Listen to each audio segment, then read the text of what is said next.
আসসালামু আলাইকুম রহমতুল্লাহি সুপ্রিয় শ্রোতা বন্ধু, আমরা আজকে ইমাম আবু হানিফা রহমতুল্লাহি আলাই এর বিচক্ষণা সম্পর্কে একটি ঘটনা বলতে যাচ্ছি। কুফায় এক নিরীহ ভদ্রলোক বসবাস। একদিন তিনি ইমাম আবু হানিফা রহমতুল্লাহি এর সামন দিয়ে দ্রুত কোথাও যাচ্ছিলেন। ইমাম সাহেব তাকে দেখে বলে উঠলেন, কোথায় যাওয়া হচ্ছে? তিনি জবাব দিলেন, ইবনে আবু লাইলার কাছে যাচ্ছি। ইমাম আবু হানিফা রহমতুল্লাহি আলাই বললেন, সেখান থেকে ফিরে আমার সাথে দেখা করবে। ইবনে আবু লাইলা সেই যুগের একজন বিখ্যাত আলেম ছিলেন। লোকেরা নানা রকম সমস্যা ও প্রয়োজন নিয়ে তার কাছে ধর্ণা দিত। এই ব্যক্তিও 3 দিন ইবনে আবু লাইলার নিকট অবস্থান করে যখন ফিরে আসলেন, তখন রাস্তায় ইমাম আবু হানিফার সঙ্গে তার দেখা হলো। ইমাম আবু হানিফা তাকে সালাম দিয়ে জিজ্ঞাসা করলেন, কেমন আছেন?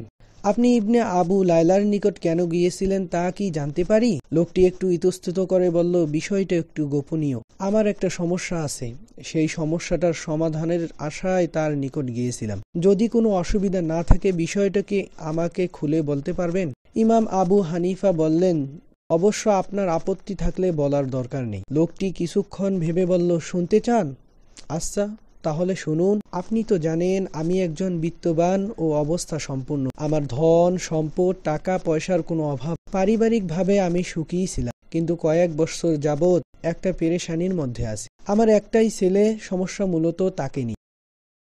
তাকে সংসার করানোর উদ্দেশ্যেও বিবাহ করে, কিন্তু বিয়ের কিছুদিন যেতে না যেতেই সে স্ত্রীকে তালাক দিয়ে দেয়। এভাবে কয়েকবার বিয়ে দিয়েছি, কিন্তু সংসার টিকে। এতে আমরা সামাজিকভাবে হেয় প্রতিপন্ন হই এবং সাথে সাথে মোটা অঙ্কের দেনমোহরের টাকা পরিশোধ করার কারণে আর্থিকভাবে যথেষ্ট ক্ষতিগ্রস্ত। একবার ভেবেছিলাম একটি বাদী কিনে দেব, সে বাদীকে নিয়েই থাকবে, কিন্তু সমস্যা মিটল না, বরং সে বাদীকেও আজাদ করে দিত। এখন ছেলেটাকে নিয়ে আমি কি করব বলুন তো? এটা নিয়ে খুব পেরেশানিতে আছে। আমার একটাই ছেলে, সে যদি এমন উন্মাদ হয়, সংসার না করে, তাহলে আমার বংশ কিভাবে রক্ষা হবে? ইমাম আবু হানিফা জিজ্ঞাসা করলেন, আপনি তো ইবনে আবু লাইলার কাছে গিয়েছিলেন, উনি কি সমাধান দিলেন? লোকটি বলল, ইবনে আবু লাইলা বলেন, এই সমস্যার সমাধান তার কাছে নেই। ইমাম আবু হানিফা রহমতুল্লাহি আলাই বললেন, আপনি চাইলে আমি একটি সমাধান দিতে পারি। এ কথা শুনে লোকটি যেন নিরাশার মাঝে আশার আলো দেখতে খুব উৎসাহিত হয়ে বলে উঠল, সত্যিই এর সমাধান আপনি দিতে পারবেন? ইমাম আবু হানিফা রহমতুল্লাহি আলাই ধীরে ধীরে বললেন, চেষ্টা তো করে দেখি। ইমাম আবু হানিফা ধীরে সুস্থে এর সমাধান বলা শুরু করলেন। বললেন, আপনি আপনার ছেলেকে সাথে নিয়ে যে বাজারে বাদী বিক্রি হয় সেখানে যাবেন। তাকে একটি বাদী পছন্দ করতে বলবেন।